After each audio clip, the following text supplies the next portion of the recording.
Bom dia, queridos, graça e paz do Senhor. Hoje é domingo, primeiro domingo de novembro, dia 3, e nós estamos aqui trazendo para você mais uma lição da nossa Escola Bíblica Discipuladora, a nossa EBD em Casa. E queremos dizer para você que é uma alegria muito grande poder compartilhar com você esses momentos, nesses minutos, nesse tempo, algo tão importante como é a salvação. O tema da nossa lição, o autor da salvação eterna. O texto, Hebreus 5, 7 a 10. Então nós vamos ver com você agora esse pedacinho, esse pouquinho de que nos fala a lição de hoje. Qual o objetivo da nossa lição de hoje?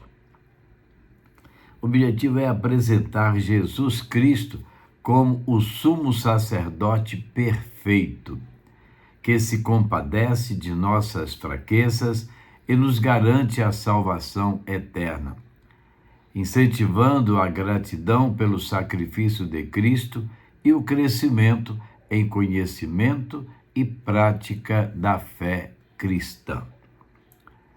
Muito bem, Jesus, conhecemos a história, deixou a sua glória, veio ao mundo, tornou-se homem e morreu numa cruz, como sacrifício perfeito para nos garantir a salvação eterna.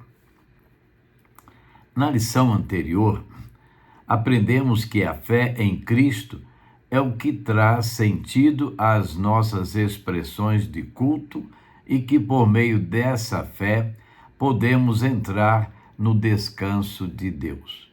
Hoje, refletiremos sobre a pessoa de Cristo, o autor da nossa salvação. O humano perfeito e o perfeito Filho de Deus. Refletiremos também que os desafios da Igreja a identificam como os desafios enfrentados pelo Mestre. E hoje, talvez, vivamos desafios maiores do que no tempo de Cristo. O primeiro momento da nossa lição, Jesus, o humano perfeito.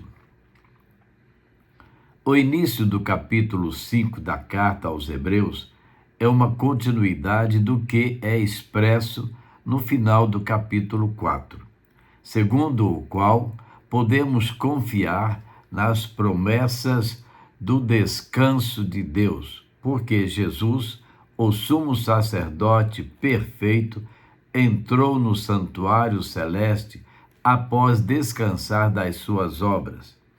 O autor da carta conclui, então, que Jesus é o mediador perfeito entre nós, os que cremos, e Deus. Jesus é aquele que pode verdadeiramente representar o gênero humano o gênero humano diante do Pai. Mas a pergunta que persiste é: por que devemos confiar na promessa de um descanso eterno em Deus pelo fato de Jesus ter morrido pelos nossos pecados, ressuscitado e voltado para o céu? É uma pergunta muito interessante. Muitas vezes nós ouvimos pessoas perguntando: por que eu devo confiar em Deus? Por que eu devo crer que Jesus é o Filho de Deus? Por que eu devo aceitar este sacrifício? Ora, essa é uma questão importante e o autor da carta dedica este capítulo 5 e os próximos a responder. Ele introduz sua argumentação fazendo uso do significado de um dos ofícios centrais da antiga aliança, o ofício do sumo sacerdote. Logo, no primeiro versículo do capítulo 5, o autor afirma que cada sumo sacerdote, sendo escolhido dentre os homens, é constituído nas coisas relacionadas com Deus, a favor dos homens, para oferecer dons e sacrifícios pelos pecados. Assim, é importante notar que o sumo sacerdote é nomeado dentre os homens para o serviço divino, isto é, para confessar e pedir perdão pelos pecados do povo a Deus e ser o responsável por ensinar a lei do Senhor ao povo. Uma responsabilidade muito grande, né? Colocar o povo diante de Deus, interceder pelo povo e ensinar a lei ao povo.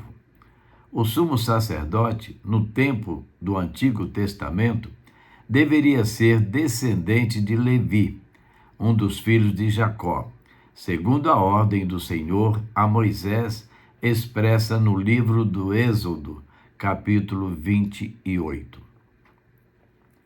Com efeito, por ser do gênero humano, como qualquer um de nós, o sumo sacerdote poderia se compadecer dos ignorantes e dos que se desviam do caminho, pois também ele mesmo está ou estava rodeado de fraquezas. Hebreus 5:2.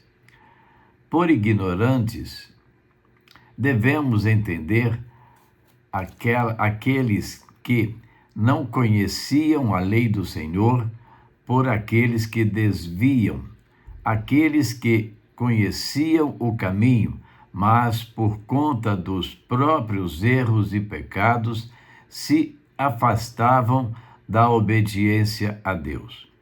Por conseguinte, o autor da carta aponta que Jesus Cristo, a palavra encarnada, mesmo não sendo descendente de Levi, sobre isto refletiremos posteriormente, é o representante perfeito do gênero humano, porque pode se compadecer das nossas fraquezas, justamente porque viveu sob a limitação da mortalidade. Jesus, quando esteve nesta terra, experimentou todas as dores e privações de que um ser humano poderia experimentar. Eis algumas delas. Tentação, Mateus 4, de 1 a 11. Rejeição, Lucas 4, de 14 a 30. Privação, Mateus 8, 20. Angústia, Marcos 14, 34, entre outras. O profeta Isaías, séculos antes do acontecimento da chegada do Messias, profetizou que o Cristo seria um homem de dores, experimentado no sofrimento. Isaías 53, 3 a 7. Mas é importante frisar, tudo isso Jesus passou sem pecar. O segundo momento, Jesus, o Filho perfeito. Não obstante, o fato de Jesus ser o perfeito representante do gênero humano diante do Pai, não podemos negar de forma alguma a sua natureza divina. A encarnação do Cristo fora profetizada por vários profetas do Antigo Testamento. Um deles, o profeta Isaías, explicou que o Emanuel, Deus conosco, chegaria, Isaías 7,14. E o seu nome, isto é, seus atributos seriam maravilhoso, conselheiro, Deus forte, Pai da eternidade, príncipe da paz. Isaías 9:6. Por sua vez, o apóstolo Paulo, em sua carta aos Filipenses, no capítulo 2, do verso 5 ao verso 7, exorta os cristãos filipenses a terem mesmo sentimento que houve também em Cristo Jesus, pois ele, subsistindo em forma de Deus, não julgou como usurpação o ser igual a Deus. Antes, a si mesmo se esvaziou, assumindo a forma de servo, tornando-se em semelhança de homem. E, reconhecido em figura humana, a si mesmo se humilhou, tornando-se obediente até à morte e morte de cruz. Não há dúvidas, portanto, na palavra de Deus, de que a vinda de Jesus Cristo, o Filho de Deus vivo, foi um acontecimento singular na história. À luz dessa importante constatação, o autor da carta aos Hebreus conduz os seus primeiros leitores e, é claro, a todos nós, na direção de que o sumo sacerdócio de Cristo não é o resultado de uma ação humana, como, por exemplo, ser descendente da tribo de Levi, como era na antiga aliança. O sumo sacerdócio de Cristo foi outorgado pelo próprio Pai. O autor da carta ilustra essa verdade no verso 5 do capítulo 5, mencionando também o Salmo 2, verso 7. Assim, também Cristo não glorificou a si mesmo para se tornar sumo sacerdote, mas quem o glorificou foi aquele que lhe disse: você é meu filho, hoje eu gerei você. Ora, a sequência dos versos que corresponde, especialmente os versos 7, 8 e 9 do capítulo 5 da carta aos Hebreus, nos mostra os efeitos da encarnação do Filho perfeito de Deus, quando esteve neste mundo, amaldiçoado pelo pecado. O autor da carta parece desejar relembrar as várias passagens em que Jesus suspirava de decepção por conta da incredulidade das pessoas, da hipocrisia religiosa daqueles que se utilizavam do serviço do Senhor e da agonia no Getsêmani, que precedeu a sua prisão, julgamento e crucificação. Tudo isso sendo observado pelo Pai, que poderia o livrar, mas permitiu que ele consumasse a sua obra perfeita, sendo assim o autor da nossa salvação. Então, importava a Deus que Cristo padecesse esse sacrifício para que nós o reconhecêssemos, visse nele a vitória sobre a morte e, através dele, o único caminho para chegarmos aos céus, para vivermos a eternidade com o Pai. Isso posto, é fundamental reconhecer o quanto foi caro o preço pago pelo Filho de Deus para que nós pudéssemos ser salvos. Um preço que nós jamais teríamos condições de pagar. Podemos ter apenas um vislumbre de como deve ter sido penoso para Jesus deixar a sua glória no céu e ser aperfeiçoado no sofrimento. Verso 9. Isto é, o Filho perfeito que sofre as nossas dores em obediência àquele que o comissionou. De fato, não podemos tratar a nossa salvação como algo comum ou trivial, mas devemos reconhecer e sermos gratos ao Senhor pelo grande amor que ele demonstrou por nós.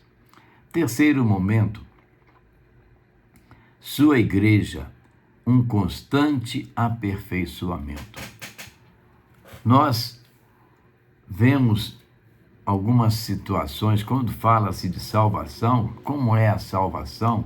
A resposta certa é: a salvação é um ato de amor de Deus para conosco. E a santificação é o aperfeiçoamento constante dessa vida salva por Jesus.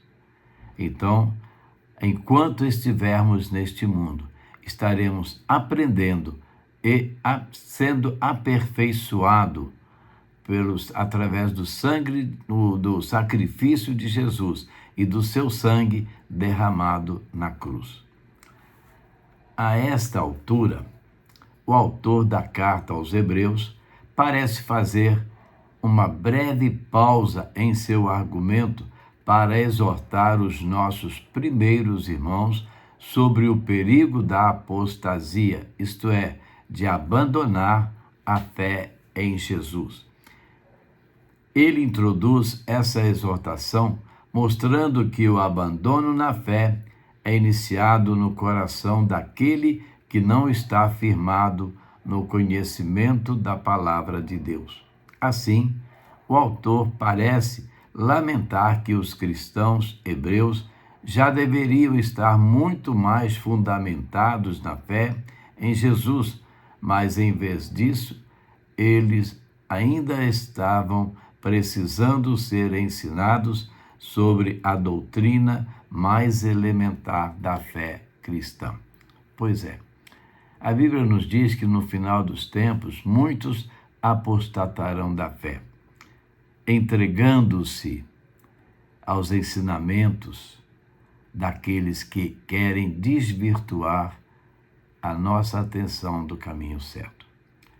Então, lembre, apostatar da fé é abandonar a fé. A Bíblia diz que a salvação vem pela fé. A fé no Filho de Deus que a si mesmo se entregou por nós. Então, se nós nos apostatarmos da fé, nós estamos dizendo: não quero mais a salvação em Cristo. Eu não quero ir para o céu. Eu quero ir para o inferno. Não faça isso. Valorize a sua fé. Faça crescer a sua fé a cada dia e seja mais confiante no poder salvador de Jesus Cristo. Com efeito, o autor da carta compara aquele que não se aprofunda no conhecimento de Cristo a um bebê que não tem ainda condições de consumir alimentos de adultos. Por alimento infantil, o autor quer indicar a falta de experiência na palavra de Deus. Por alimento de adulto, o autor quer indicar aquele que, pela prática, tem as suas faculdades, conhecimentos, exercitados para discernir não somente o bem, mas também o mal, diz o verso 14. Com isso, o autor inicia um assunto que será retomado nos capítulos finais da sua carta, e saber que o conhecimento de Cristo produz práticas adequadas com o seu reino, sendo essa a identificação em si, ou melhor, sendo esta a identificação em sinal de pertencimento. Pertencimento, o que quer dizer? Através da fé em Cristo, nós nos tornamos pertencentes a Deus. Nós nos entregamos a Deus e, através da fé, nós vamos crescendo a cada dia, cada vez mais firmado na fé em Cristo Jesus. Da mesma forma, o apóstolo João, em sua primeira carta, capítulo 2, verso 6, nos exorta que aquele que diz que está nele também deve andar como ele andou. Não basta você dizer que está em Cristo ou que Cristo está em você. Você precisa andar como Cristo andou, obediente ao Pai, firmes nos ensinamentos do Pai, pronto a seguir os caminhos traçados pelo Pai. Portanto, a prática da vida cristã é o testemunho de nosso pertencimento ao Autor da nossa salvação. Este é o constante desafio e aperfeiçoamento da Igreja. Andar como Jesus andou, mesmo em um mundo caído pelo pecado. Infelizmente, a Igreja sempre enfrentará os desafios dos falsos irmãos, dos fracos na fé, dos insubmissos, dos hipócritas, enfim, dos maus que se infiltram no meio do povo de Deus e daqueles que nos odeiam e perseguem. Porém, precisamos desenvolver mais e mais a nossa consciência cristã e praticarmos as obras do Mestre enquanto estamos neste mundo. Portanto, queridos, vamos pensar nisso, vamos firmar a nossa fé, a nossa vida nos propósitos de Deus, vamos seguir os caminhos traçados por Deus para cada um de nós. Finalizando a nossa lição, para pensar e agir. Jesus passou por todas as situações que passamos, porém sem pecado. Você consegue identificar algumas dessas situações em sua vida? Você consegue fazer isso?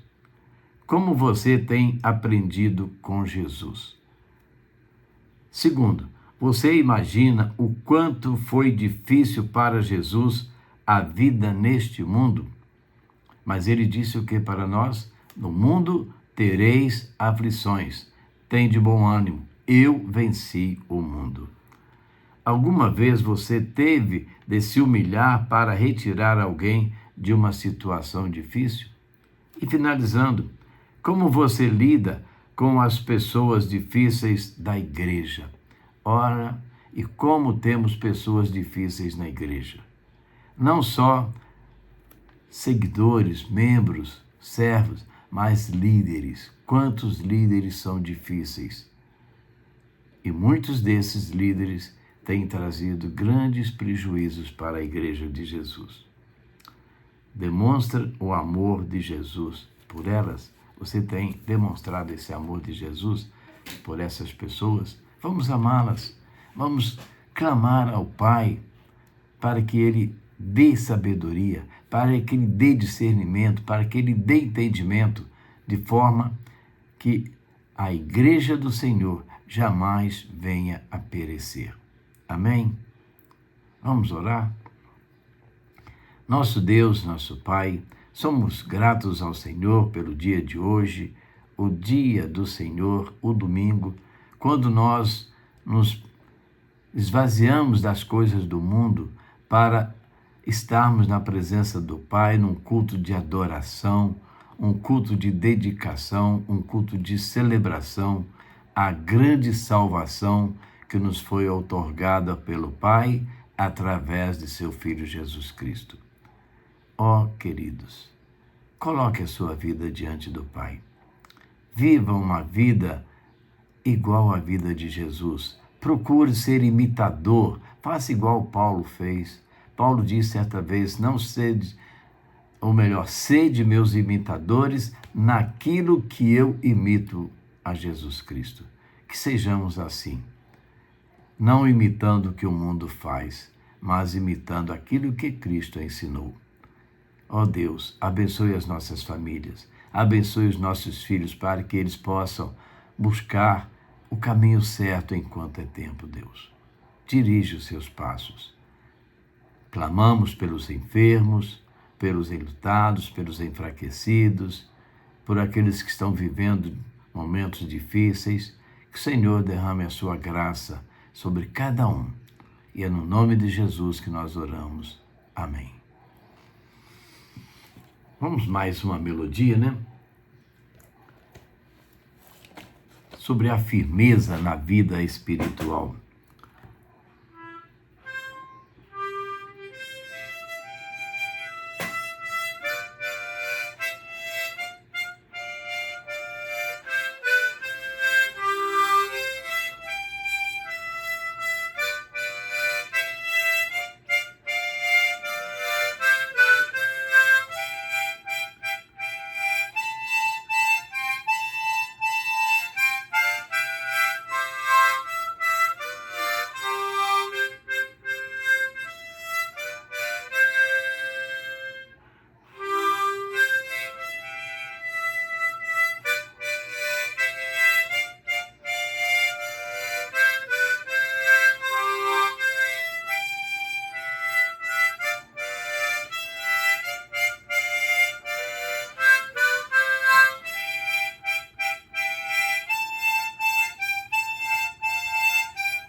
Olha as palavras do coro deste hino. A minha fé e o meu amor estão firmados no Senhor. Estão firmados no Senhor. Estão firmados no Senhor. Que assim esteja a nossa fé, firmada no Senhor, único que pode nos conduzir à salvação eterna. E assim, queridos, estamos caminhando para o fim. Hoje é domingo. Domingo é um dia especial onde reunimos a família, os filhos, todos da casa, naquele almoço em família, um momento especial, um momento agradável. E nós queremos que você pense nisso, que você esteja em comunhão, em família, reunidos para aquele almoço gostoso. Mas uma coisa queremos chamar a sua atenção. Não se esqueça de ir ao culto. Não deixe que as coisas do dia tomem o seu tempo, que você vai ficar ausente do culto. Participe, vá à casa do Senhor, ali em comunhão com os outros irmãos e na presença do Senhor, cultue ao Senhor, celebre ao Senhor. E com certeza a sua vida será grandemente abençoada pelo Senhor. Logo mais às 19h30, estamos ali na PIB, num culto de adoração ao Senhor. Queremos agradecer a Deus pela vida do pastor Tiago, da ministra de música, irmã Josiane, que hoje estão completando 15 anos de ministério dedicado ao Senhor. Que Deus esteja abençoando pastor Tiago e irmã Josiane, e que eles continuem sendo bênçãos para o povo de Deus, para a nossa igreja, e que sejam bênçãos nas mãos do Senhor. Amém? E amanhã? Amanhã é segunda-feira. Se Deus permitir, estaremos de volta, trazendo para você a nossa devocional na sua casa, onde você estiver, através dos áudios, mais uma porção da palavra do Senhor para a edificação das nossas vidas. A todos, um bom dia, um dia feliz, na graça e na paz do Senhor Jesus. Amém, queridos? Que Deus abençoe.